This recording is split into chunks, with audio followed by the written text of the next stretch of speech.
vamos a empezar hablando de lo que es la rubiola congénita. En la realidad, hablar de transmisiones, les decía yo a algunos de los estudiantes, de transmisiones de infección vertical prácticamente es similares, no son lo mismo, por eso se agrupó en lo que es el grupo TORCH. Entonces ahora vamos a hablar de una de las patologías que de repente es una de las que tiene más consecuencias a nivel del niño y más que todo si es que son transmitidas dentro del primer trimestre por las malformaciones o los defectos graves que puede producir en el feto. Entonces nosotros empezamos haciendo la definición y la definición lo que hablábamos era que varía el microorganismo. Después es lo mismo. Entonces decimos que la rubiola congénita es una infección viral.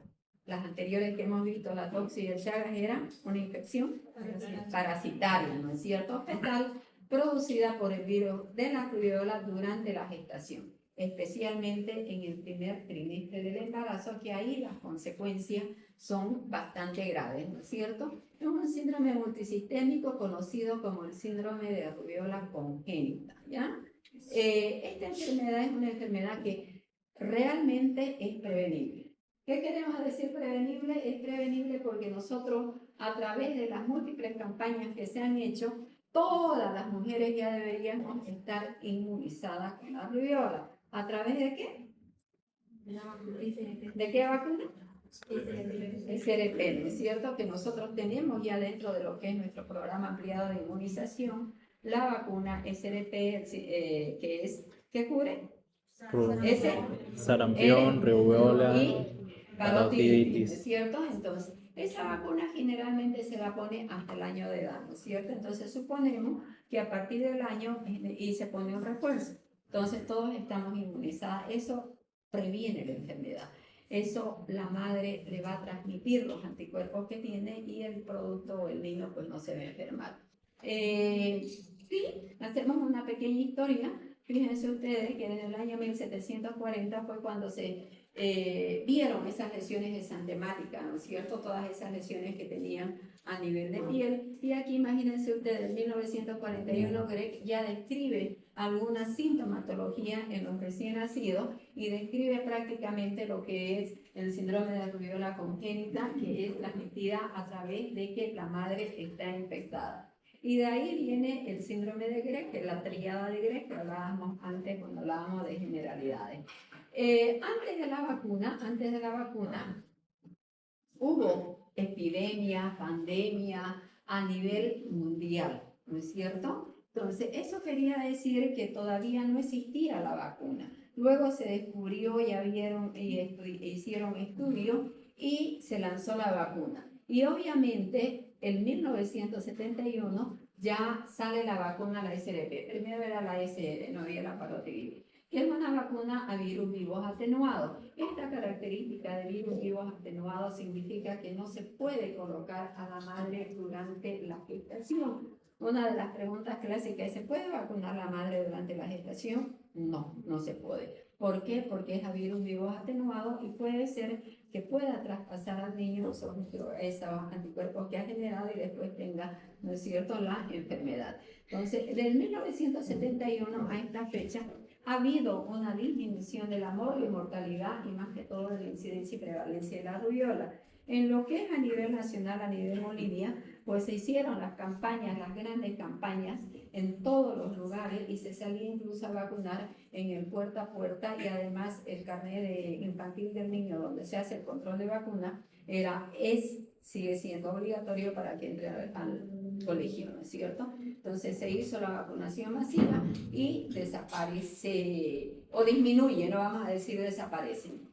Cuando nosotros tenemos estas enfermedades que son inmunoprevenibles, obviamente que el objetivo sería erradicar la enfermedad, como erradicar la polio, erradicar todas estas enfermedades que son inmunoprevenibles. En el 2015, la OPS y la Organización Mundial de Salud, o en Bolivia más que todo, eliminaron, no erradicaron, eliminaron el síndrome de rubiola congénita a nivel nacional. ¿Qué nosotros podemos decir en la actualidad de incidencia? El 0.1-0.2% es la incidencia en recién nacidos vivos. El riesgo fetal. lo que hemos hablado en las anteriores patologías. Esto es como repetir y lo vamos a repetir en todas las infecciones de transmisión vertical. Entre menor es las semanas de gestación, tienen más probabilidades de que los defectos o la afectación en el producto, en el feto, en el recién nacido, sean más graves. Entonces aquí tenemos en menos de 8 semanas el síndrome de rubiola congénita el 54%. Y los defectos graves de este porcentaje es el 85%. Entonces, nuevamente volvemos a repetir, a menor edad gestacional, la probabilidad de tener defectos graves o afectación fetal es mayor. A medida que va avanzando las semanas de edad gestacional, disminuye la posibilidad o el porcentaje de adquirir el síndrome de rubiola congénita y los defectos graves también. Es así que se dice que cuando ya en el último trimestre o a partir de las 20 semanas de gestación, prácticamente para desarrollar el porcentaje es muy mínimo, casi nada, y los defectos congénitos también son mínimos. Ahora, decíamos nosotros que dentro de todas las infecciones de transmisión vertical tenemos 3 causas. ¿Cuáles son, Mimi? La directa, la directa, la de canal de parto. ¿Cuáles son los microorganismos que producen transmisión vertical? VIH. Virus, bacterias y parásitos. No nos olvidemos, ¿no es cierto? Cuando hablamos de microorganismos no estamos hablando de un microorganismo específico. Estamos hablando de todos los microorganismos que pueden producir transmisión vertical. Y dentro de ellos hemos dicho los virus, los parásitos y las bacterias, ¿no es cierto? Y hemos hablado de las infecciones de transmisión vertical que son causadas por parásitos. Entonces nosotros en este caso lo que vamos a pasar de acá para adelante son 2 temas más de lo más importante porque cada vez hay más patologías, más enfermedades que pasan y atraviesan la barrera placentaria y afectan al niño virales. Entonces aquí nosotros decimos, ¿cuál es el virus? El virus es un virus ARN de la familia Toboviridae y del género Rubivirus. Entonces ya tenemos nosotros el microorganismo, ya sabemos que es un virus. Entonces, ¿dónde y cómo lo encontramos? Hablábamos nosotros, ¿no es cierto?, de que teníamos reservorio tanto en la toxo como en el Chagas, que habíamos hablado la anterior semana. Aquí el reservorio es el humano. O sea, que no está ni en el perro, ni en el gato, ni en los animales que comemos, no es el ser humano. ¿Y cómo es la transmisión? A través de la vía respiratoria. O sea, ¿cómo va a adquirir esa madre esa infección? A través de las gotitas de fluye, ¿no es cierto? Cuando habla, cuando hay una persona infectada, entonces a través del habla, de la respiración, y la otra que es una infección de transmisión vertical. ¿Cómo? A través de la vía transplacentaria. Entonces ya la fisiopatología en sí es la misma de todas, que el virus va a ingresar por diferentes mecanismos, en este caso ingresa por vía respiratoria y se va a replicar en la nasofaringe, en ganglios linfáticos regionales y posteriormente va a ocurrir la viremia. ¿Qué estamos hablando de viremia? Que ya el virus entra al torrente sanguíneo, ¿no es cierto? Entonces, una vez entra al torrente sanguíneo y se produce la diseminación hematógena. Está ya el virus circulando en la sangre, alcanza la placenta y obviamente ya permite lo que es la viremia materna, la infección de los trofoblastos, invasión de vasos placentarios y pasa al compartimiento fetal. Y ya tenemos nosotros la infección fetal. Pasa. Y todos los mecanismos son prácticamente los mismos, nada más que la manera de que adquiera la madre para que tenga la enfermedad son un poco diferentes en unas u otras patologías. Entonces, se infecta el producto, invade los tejidos fetales y produce el daño, ocurre el daño. ¿Qué es lo que va a pasar? Va a haber una inhibición de la mitosis celular, una necrosis celular, alteración vascular, isquemia, interferencia de organogénesis. Cuando decimos interferencia de organogénesis, ¿qué nos estamos refiriendo? Que ya se van a producir los efectos, ya va a haber una alteración de los órganos fetales y es así como ya a menor edad gestacional, mayor probabilidad de que nosotros podamos tener estos afectos, ¿no? Estos efectos. Las manifestaciones clínicas, los órganos más afectados es el sistema cardiovascular, que tenemos PCA, estenosis pulmonar. Estas son las dos manifestaciones, ¿no? La PCA sabemos nosotros y hemos hablado en la parte fisiológica que después del nacimiento inmediatamente se cierra el conducto. Aquí persiste el conducto arterioso y la estenosis pulmonar. En los ojos tenemos alteraciones a nivel ocular y el más frecuente es las cataratas. Inclusive ya se ha visto, hay algunas descripciones o algunas literaturas donde obviamente que si tenemos catarata el niño prácticamente no ve nada, hay una catarata bilateral congénita o unilateral, pues tienen que hacerle un trasplante de córnea y todavía no hay pues la experiencia necesaria o a veces hacen el rechazo. Puede haber retinopatía, microoftalmía, sistema nervioso central, la microcefalia, retraso del neurodesarrollo y la hipoacusia. Entonces, si nosotros decimos es una enfermedad grave, es inmunoprevenible, entonces las mujeres que estamos en edad fértil es una irresponsabilidad si no saben su inmunidad que tienen en relación a lo que es la rubiola. Porque ya sabemos, si yo tengo una serología negativa, ¿qué significa? A ver, para usted, niña. ¿Cómo se adquiere? Ya hemos dicho adquirida y transmisión vertical. Si vos no tenés, si tenés una serología negativa, ¿qué significa? Que no ha tenido ni contacto y no tiene. Entonces, ¿qué debería hacer? Vacunarse antes de tener o antes de embarazarse, ¿no es cierto? Entonces yo digo, de repente hay cosas que es una irresponsabilidad el no saber su estado inmunológico sabiendo que nosotros podemos prevenir ciertas enfermedades, ¿no es cierto? Entonces, el riesgo fetal del síndrome de rubiola congénita es obviamente que decimos, no, ¿a qué edad se produce la viremia materna? A los 12 días de la menstruación. La implantación hasta las 20 semanas de gestación y si tiene mayor a 20 semanas, perdón, son recién nacidos asintomáticos. Volvemos a repetir lo que hemos visto en la anterior imagen, ¿no?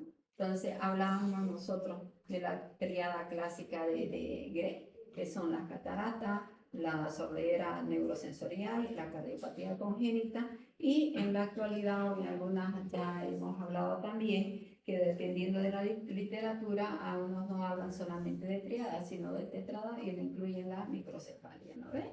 Entonces, ¿cuáles son las manifestaciones clínicas? Las manifestaciones clínicas las tenemos aquí descritas, que pueden ir desde el retraso del crecimiento intrauterino, prematuridad, bajo peso al nacer, y en el primer trimestre obviamente pueden acabar en un aborto, en una interrupción del embarazo o en un orfanato fetal. Las neurológicas, ya hemos hablado, microcefalia, encefalitis, esto es como un resumen, ¿no es cierto?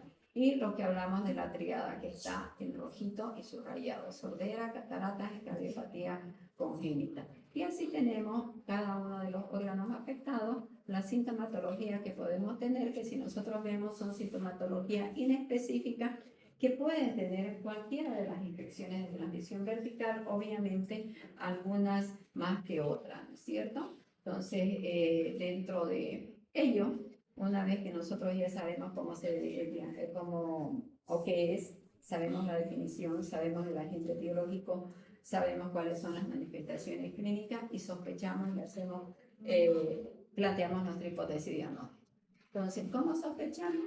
Clínicamente, obviamente, cuando tenemos nosotros la tríada, más que todo, esto volvemos a hablar la tríada en el recién nacido, y la madre que haya tenido un mesantema durante la gestación. No nos olvidemos que son enfermedades exantemáticas que tienen un rash cutáneo, ¿no es cierto? ¿Cómo hacemos el diagnóstico laboratorial? Entonces yo sospecho de una rubiola. ¿Ya? ¿Cómo hago el diagnóstico laboratorial? La serología que hablamos, ¿no es cierto? La IgM específica, que es positiva en recién nacido. O sea, sabemos nosotros, ya hemos hablado, que los anticuerpos específicos es anticuerpos para la rubiola, ¿no es cierto? Las serologías son las mismas.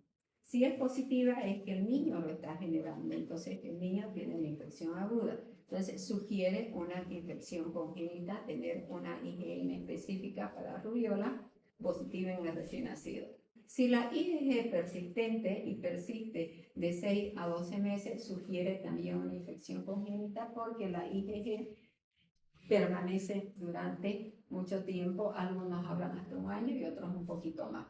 La La reacción de cadena en polimerasa puede que esta en la realidad es la ya hemos dicho que es una prueba molecular y que es la que tiene más sensibilidad y más especificidad. Se puede realizar en sangre, en orina y en secreciones nasofaríngea.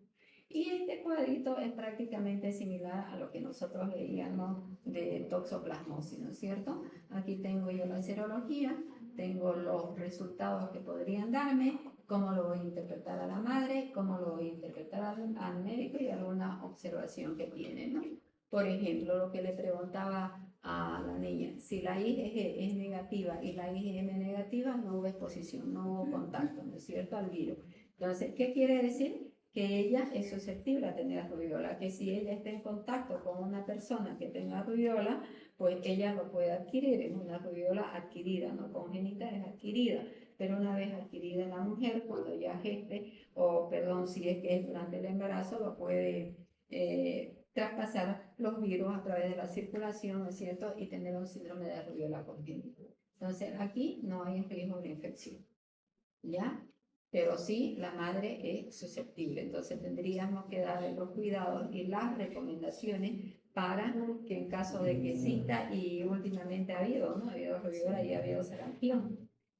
¿Por qué, digamos, ha disminuido la cobertura? Dice más o menos a manera general, para pensar en erradicar una enfermedad, las coberturas tienen que ser bastante altas, entonces un poco más del 95%. Sin embargo, dentro de las coberturas ha habido una disminución. ¿Por qué? Porque hemos atravesado una época del COVID donde la gente lo único que nos interesaba era el COVID y de repente toda esa población de esa época no han sido vacunados y ha habido datos de rubiola y de sarampión. Si tenemos una IgG positiva y una IgM negativa, significa que ella tiene inmunidad a una infección. La IgG, ¿qué significa? Pasada. Esto lo venimos repitiendo y espero que lo entiendan, ¿no es cierto? Entonces, una IgG positiva significa que tiene una infección pasada y obviamente la madre se queda tranquila. Eso es lo que deberíamos nosotros tener. Puede ser porque ha adquirido la enfermedad, la ha adquirido o por a través de la vacunación. Entonces, eso significa tranquilidad y ese niño, pues, obviamente no tiene riesgo de infección. La madre está protegida. Si tiene una IgG positiva y una IgM positiva, aquí está el problema. Aquí ya estamos pensando.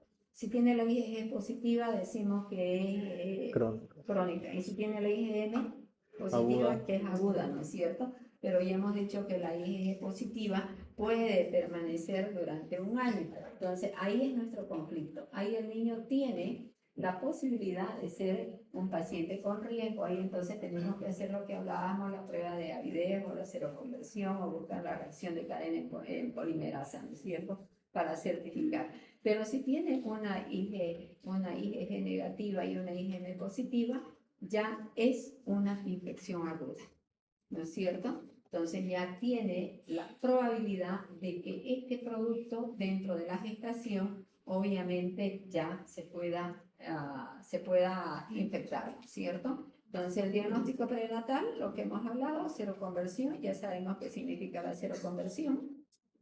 ¿Qué significa? Se puede cambiar en un curso de 3 meses, pero necesitamos hacer la prueba cada 3 para se necesita 2 pruebas, ¿no es cierto? Una negativa y la otra positiva. Muy bien. La presencia de IgG positiva de baja avidez, el diagnóstico de infección materna se realiza mediante la demostración de que ha habido una seroconversión ante la presencia de IgM positiva con anticuerpos. Y aquí nosotros, y en este cuadro, son algunos cuadros que les traigo de estudios que hacen. Entonces, la respuesta inmunitaria del niño con síndrome de rubiola congénita. Cuando hablamos de inmunitaria, pues obviamente nos estamos refiriendo a los anticuerpos IgG y IgM. Y aquí hacemos un punto de corte y decimos antes del nacimiento y después del nacimiento, ¿no es cierto? Aquí. Y aquí que tenemos la IgG y la IgM. ¿Qué es lo que hemos dicho? Que la IgG que tiene la madre va a pasar hasta el niño, ¿no es cierto? Es la que pasa la barrera placentaria, es la que pasa el niño si es que la madre ha tenido una infección, y más o menos algunos hablan que llega hasta los 6 meses, un poco más, y otros hasta los 3 meses. Entonces, por eso es que la vacuna generalmente se pone después, ¿no es cierto? Porque el niño, si la madre tiene la IgG, pues obviamente le va a pasar los anticuerpos al niño y la vacuna la ponemos al. Sin embargo, el comportamiento de la IgM, nosotros vamos a tener que la IgM del niño pues va a llegar a pasar hasta un año y esa IgM va a significar lo que decíamos anteriormente en el caso de que puede ser una aguda o puede ser una crónica, porque aquí estamos viendo que el niño tiene. Y la IgG del niño que obviamente ya comienza a tener y es el comportamiento de esto, ¿no? Entonces lo que nos interesa es saber cuánto tiempo y qué es lo que produce el niño y lo volvemos a repetir. IgG atraviesa la barrera placentaria. IgG lo va a tener un niño. La IgM lo va a producir, ¿ya? Entonces aquí se utilizan algunas definiciones que son las que tenemos que saber y decir cuándo sospechamos de una rubiola. Eso se llama caso sospechoso o rubiola sospechosa. Entonces, en menores de 1 año que tengan sintomatología como catarata, cardiopatía y la madre con rubiola confirmada o sospechosa en el embarazo. Estamos hablándolo bien, ¿no es cierto? Que la madre haya tenido esa rubiola, que la tengamos confirmada que ha tenido la rubiola durante la gestación. Y el niño tiene alguna sintomatología que nos va a hacer pensar que es un caso sospechoso. Esos casos sospechosos nosotros tenemos que confirmar. Es plantear una hipótesis, pero yo lo tengo que confirmar. ¿Y cómo lo voy a confirmar? Buscando la presencia de los anticuerpos. Y en este caso los anticuerpos específicos. ¿Y cuáles son los anticuerpos IgM contra la rubiola? ¿No es cierto? Aumento de los títulos de anticuerpos IgG en 2 muestras de suero pareado, aislamiento del virus. El aislamiento son los cultivos, que también yo puedo tomar las muestras y llevarlo a cultivar. Son caros, ¿no es cierto? Y algunos lugares no lo hacen. ¿De qué lugares o de qué secreciones puedo buscar el virus y tratar de aislarlo? De secreciones nasales, en la orina o en sangre. Y finalmente la reacción de cadena en polimerasa positiva. Ahora, hemos hablado de la secuela, hemos hablado de las complicaciones, de lo grave que es y los efectos que puede tener si es que el niño se ha infectado en el primer trimestre. Y decimos cómo y qué tratamiento hay. Dentro de los tratamientos siempre hablamos de tratamiento específico. Aquel que va a ir y va a tratar directamente la causa de la enfermedad. Y en este caso el tratamiento específico no existe. ¿Qué es lo que tenemos que hacer? Solamente un tratamiento de apoyo. Ya el niño ya quedó secuelado y va a quedar secuelado. Entonces, ¿qué significa el tratamiento de apoyo? Un manejo multidisciplinario, que ese multidisciplinario va a depender el manejo sintomático dependiendo de qué síntomas tiene. ¿Tiene problemas oculares? Pues tenemos que llevar al oftalmólogo. ¿Tiene problemas auditivos? Al otorrino, ¿no es cierto? Hacer el tratamiento y obviamente un seguimiento. Y ese seguimiento pues prácticamente es durante toda la infancia que el niño tiene, ¿no? Entonces decimos nosotros, puede tener manifestaciones cardiológicas, oftalmológicas, auditivas, neurológicas y en todo ello pues llevar a que hagan, ¿no es cierto?, esas evaluaciones y ese seguimiento, las diferentes especialidades de las cuales el niño necesita, ¿no? Entonces, no existe tratamiento específico, no existe tratamiento antiviral como en otras enfermedades. ¿Cuál es el pronóstico de estos pacientes? El pronóstico va a depender del momento de la infección. Si la infección ha ocurrido en el último trimestre, ¿cuál es el pronóstico?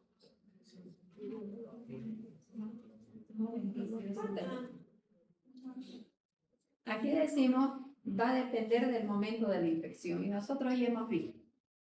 Entonces, si yo les digo cuál es el pronóstico de un paciente que la madre ha adquirido la infección por contacto con su vecino, con su hijo, a los 7 meses de embarazo. Menos complicado. El pronóstico es relativamente bueno. ¿Por qué? Porque no va a tener manifestaciones neurológicas, no va a tener esos defectos graves de lo que nosotros tenemos. Entonces, eso es lo que ustedes tienen que aprender a analizar los casos. ¿No es cierto? Entonces, si bien la mamá va a estar preocupada porque ha visto que el vecino o la vecina ha tenido un síndrome de rubiola congénita y tiene el niño secuelas neurológicas, va a decir, y el mío va a tener. Y ustedes tienen la obligación de explicarle, ¿no es cierto? Entonces, probablemente sea bueno. Entonces, iba a depender del número de órganos afectados. Si nosotros decimos adquirido en el último trimestre, probablemente ya hemos visto la lámina que los órganos afectados van a ser prácticamente mínimos, que no va a haber, ¿no es cierto? Y si esta infección ha ocurrido en el primer trimestre, ahí es preocupante, ¿no es cierto? Ahí tenemos que hablar. Y la madre tiene que explicar. Pero ya hemos dicho que no todos los niños se van a infectar, ¿no es cierto? Y para eso tiene que ser esa la cadena de transmisión. Y la secuela frecuente, la hipoacusia, dicen que es permanente, y el retraso cognitivo y también en lo que es la parte motora. Entonces, la prevención, ¿cuál es la prevención que hemos dicho? La vacunación, que es la medida más importante, ¿no? Entonces, ¿qué es las políticas nacionales de salud y las políticas departamentales? Y ustedes ya lo han visto aquí, ¿no es cierto? Hacer vacunaciones masivas. Se hacía puerta a puerta, creo que todavía lo hacen cuando hacen el internado, van a hacer esa campaña de vacunación infantil, vacunación de mujeres en edad fértil y obviamente ya hemos hablado que era la pregunta de la contraindicación del embarazo, ¿no es cierto? Ahora, por ejemplo, hablábamos de trabajo de investigación.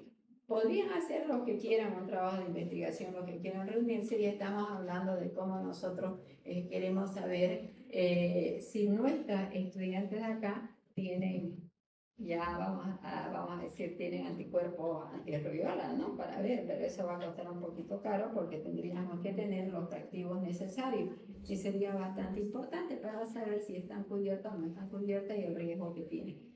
Como tema de investigación, si les parece y lo quieren hacer, ¿no? Ya es como idea, que cuando vamos viendo las ideas para que ustedes o los que tienen esa ganas de investigadores y de repente lo tenemos de acá a unos 15 años como grandes científicos y descubriendo la vacuna para el citomegalovirus porque no hay, hoy está en proceso, pues es bueno hacer trabajo de investigación, ¿no es cierto? Entonces se lanza como idea una idea para poder hacer eso, ¿no? Agarrar un grupo y ver.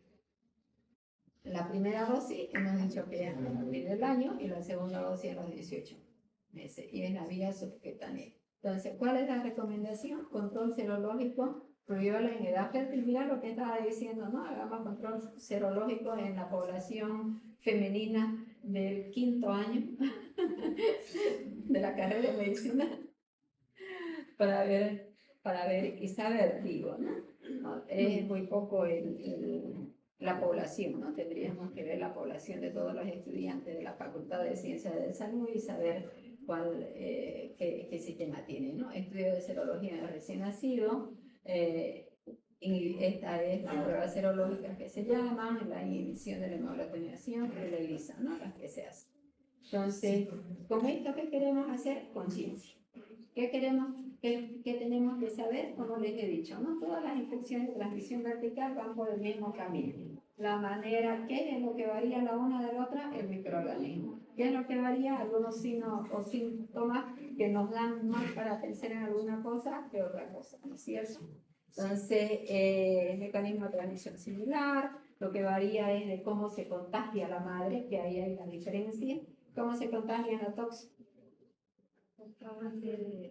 ¿Cuál es el reservorio? Y en el Chaga.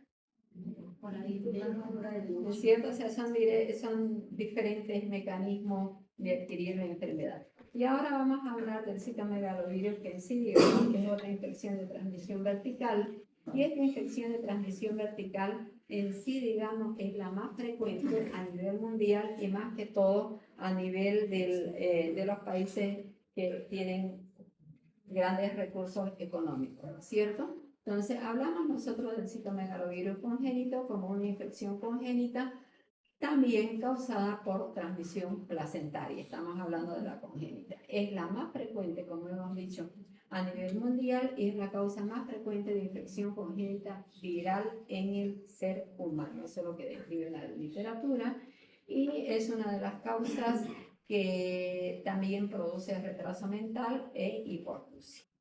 La principal causa de la hipoacusia neurosensorial no genética es el citomegalovirus, ¿ya? ¿Cuál es el agente causal? Aquí también es un virus, el citomegalovirus humano, que es del tipo herpevirus humano tipo 5. La familia Herpesviridae y la característica es un virus ADN. Acuérdense que el otro era un ARN, ¿no es cierto? Que produce una infección latente y puede reactivarse. ¿Cuál es la incidencia? Del 0,2 al 2% de recién nacidos vivos, del 12 a 22 de recién nacidos prematuros. Con esto decimos que siempre los recién nacidos prematuros son los más afectados en relación a los recién nacidos a término. La prevalencia, aquí tenemos esto de incidencia y prevalencia, va a depender mucho de los países, del país y también depende de la literatura que uno vea, ¿no es cierto? Menores de 1.500 gramos, 6% y de ellos el 14% de este 6% tienen cuadros graves. La tasa de infección fetal oscila entre el 20 al 50% en la primera infección.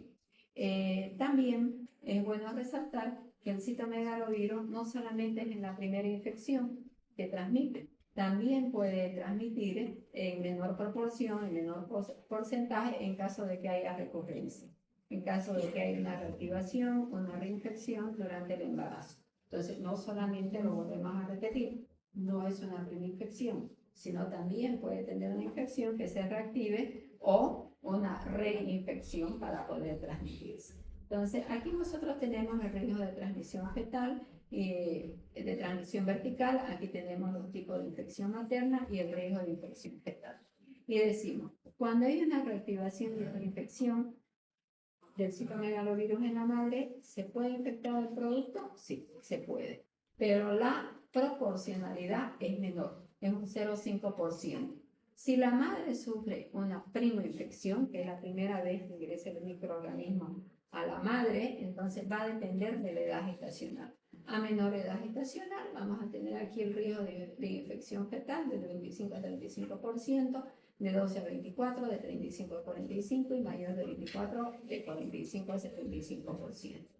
La vía de transmisión vertical es una de las principales, hemos dicho, ¿no?, causas de que el producto se transmite. Pero también cómo se puede transmitir a través del tracto genital materno durante el parto.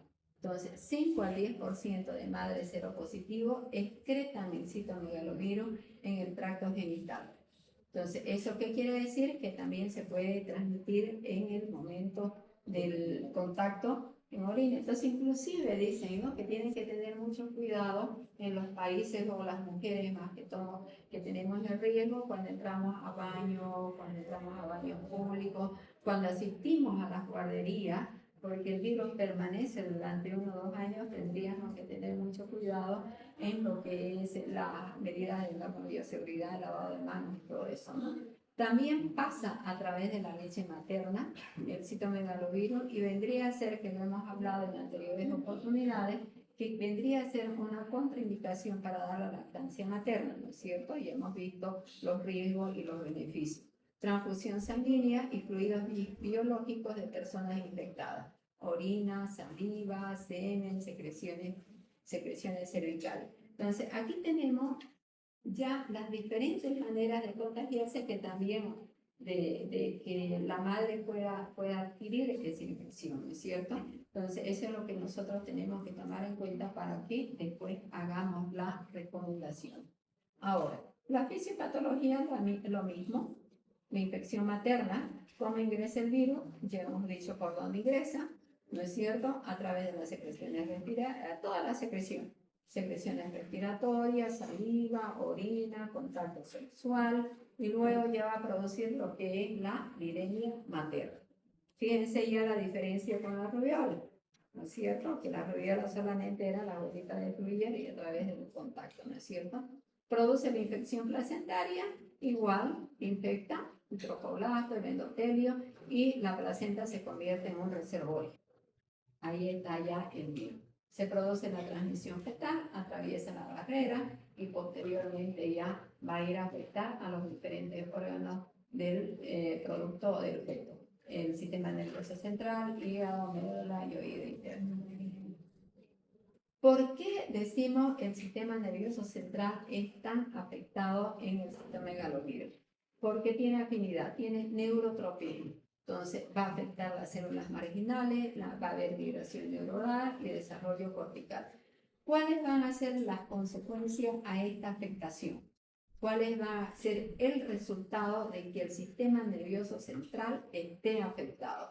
Vamos a tener las calcificaciones. Y aquí ya vemos otra diferencia que también lo hemos hecho con la toxo, porque la toxo es otra de las que tienen las calcificaciones. Y aquí la diferencia, lo volvemos a repetir, es que las calcificaciones son periventriculares, puede haber ventrículos dilatados y también hay alteración en la parte cognitiva y puede haber epilepsia. ¿Cuáles son las manifestaciones clínicas? Un recién nacido. Dentro de estas manifestaciones clínicas, vamos a decir que no todos los niños tienen sintomatología, que los que tienen sintomatología no llegan ni al 20% y la gran mayoría son asintomáticos. Entonces, aquí estamos hablando que la sintomatología tiene entre una variable de un 10 a un 15% que van a presentar síntomas al nacimiento.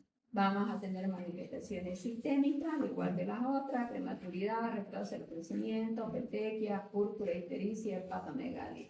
Las manifestaciones neurológicas, letargia, hipotonía, convulsiones, microcefalia. Las manifestaciones auditivas, acuérdense que cuando hablamos de generalidades de TORCH, decíamos, son patologías que tienen signos y síntomas comunes, ¿no es cierto? Por eso las agruparon en ese término de TORCH, ¿no? Y que cada vez van incrementándose en la segunda letra, que es la O, y van apareciendo nuevas patologías, nuevas enfermedades que se transmiten a través de esta vía.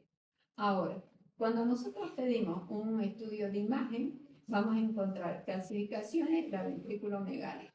Ahora, en los recién nacidos asintomáticos, ¿qué pueden tener? Pueden desarrollar una hipoacusia tardía, pueden tener alteraciones del neurodesarrollo de manera tardía. Y aquí les he traído un cuadro que es una guía AVE de España, que son muy bonitas, me gustó mucho, esto recién lo vi creo que la anterior semana, unas guías muy bonitas donde todos tienen ya lo diagramado, como nosotros tenemos los árboles de decisiones, ellos tienen todo cómo diagnosticar, cómo tratar a través de estas guías y me gustó mucho y les traje parte de ello que ustedes lo pueden bajar, las guías AVE de España. Esta guía AVE de España es de un grupo de expertos en pediatría y que además están validadas por la Academia Española de Pediatría y más que todo es de Madrid, ¿no es cierto? Entonces tienen mucha validez para hacerlo. Entonces aquí igual tenemos que podemos encontrar en la exploración general ya algo más didáctico que podemos encontrar al examen físico neurológico, cuáles son las alteraciones que podemos encontrar a nivel, a todos los niveles, ¿no es cierto? Entonces aquí podemos decir lo mismo que hemos hablado, pequeño parálisis estacional, microcefalia, petequia, ictericia, toda la sintomatología a nivel auditivo, que a nivel auditivo tenemos la hipoacusia neurosensorial, que puede ser de un oído o de ambos, alteraciones vestibulares, epilepsia.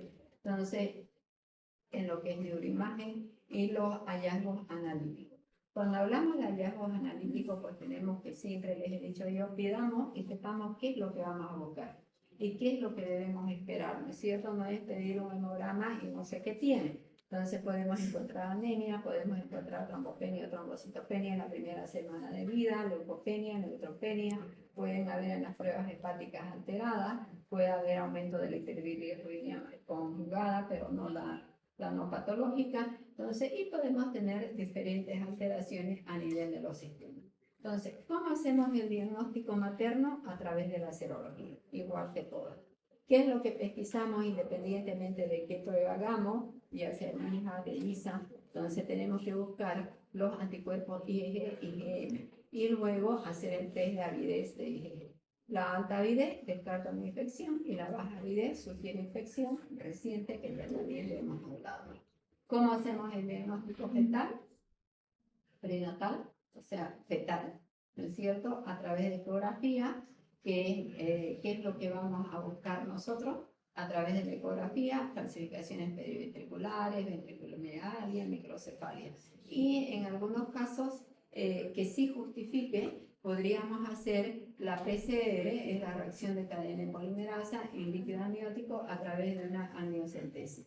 Si yo tengo dudas si yo quiero saber y he tenido contacto con una persona infectada de rubiola, entonces, y ha sido en mi primer trimestre y quiero saber si mi niño está o no está afectado, el gold estándar es la reacción de cadena de polimerasa en líquido amniótico.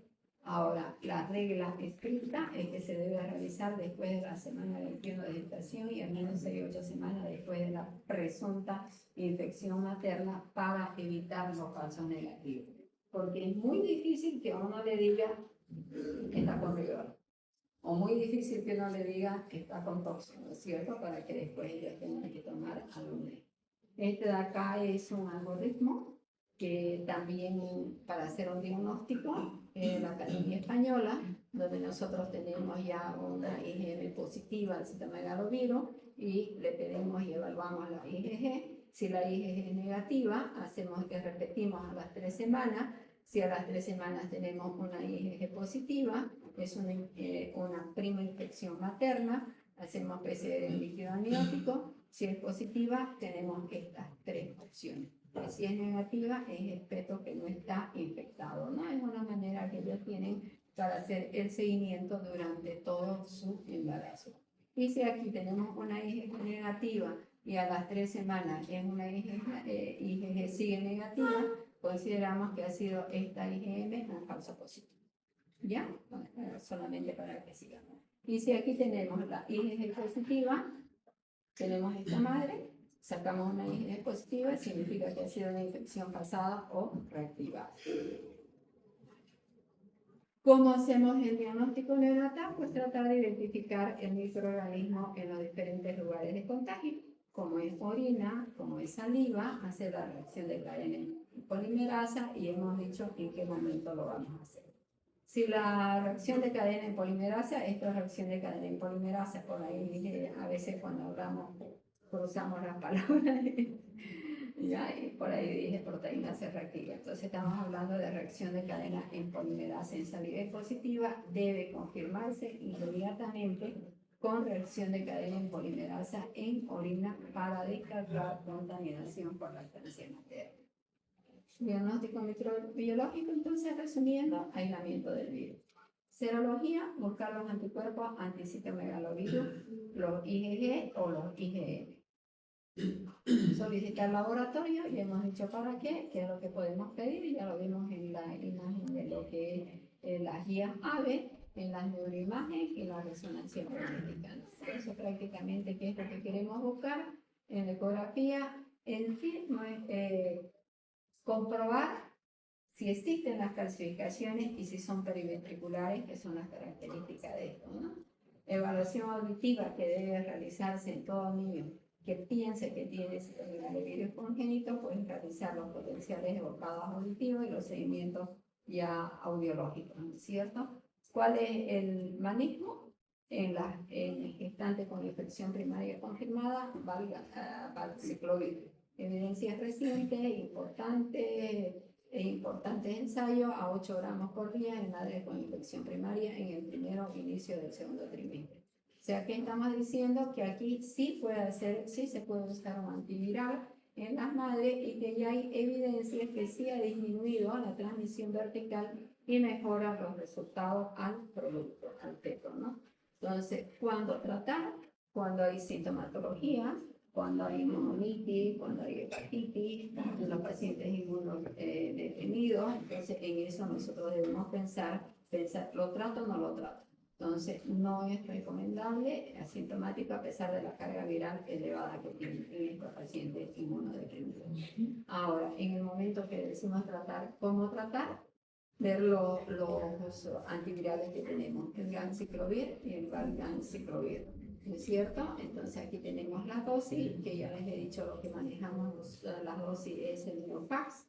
Aquí están ya todas explicadas y les vuelvo a repetir que no es de mí, digamos, enseñarle las dosis o que se la aprendan de memoria, porque esto lo manejo de todo lo que es en el paciente neonatal, tiene que ser estrictamente bajo normativa. Y para manejar las dosis, los intervalos, las diluciones, tenemos lo que es el Neopac.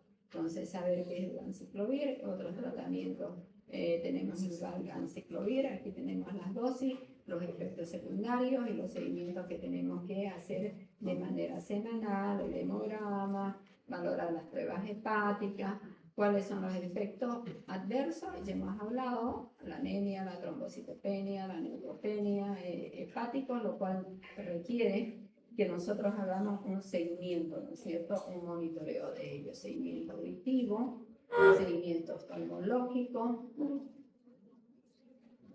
neurológico, siempre para evaluar si hay o no hay compromiso de esos órganos y si están afectados. Lo mismo, el pronóstico va a depender de la sintomatología y del compromiso del sistema nervioso central. Los sintomáticos tienen mayor riesgo de presentar parálisis cerebral, epilepsia y discapacidad intelectual. Entonces hay alteración de la parte cognitiva y también de la parte motora. Prevención. Tiene una madre, ¿le doy o no le doy leche materna? Ya hemos dicho que se transmite a través de la lactancia materna, ¿no es cierto? Entonces, ¿cuál es la recomendación? Congelar la leche humana. Entre 18 a 20 gramos, a 20 grados de temperatura durante 24 horas, reduce la infectividad, la infección del 90 al 100%, aunque no elimina completamente el riesgo. La pasteurización, el 62 a 62.5 durante 30 minutos, elimina el citomegalovirus, pero altera las propiedades inmunológicas. Entonces, cuando hablemos de lactancia materna, vamos a hablar de las contraindicaciones absolutas y de las contraindicaciones relativas, y vamos a hablar del riesgo-beneficio. De lo que sí atraviesa la barrera, atraviesa. ¿No es cierto? Igual que como vamos a hablar también cuando hablemos del HIV, también atraviesa, pero hay que valorar eso, ¿no? Prevención, hemos dicho que se puede adquirir la enfermedad a través de las transfusiones, entonces obviamente ya aquí lo que nosotros hablamos es transfusiones seguras, ¿no es cierto? Y tenemos ya también nuestra normativa de cuáles son los requisitos de que los donantes de sangre puedan donar, ¿no es cierto? O sea, prácticamente el transmitir algún tipo de microorganismo a través de las transfusiones sanguíneas cada vez es menor. Nosocomial, lavado de manos, agua, jabón y todo.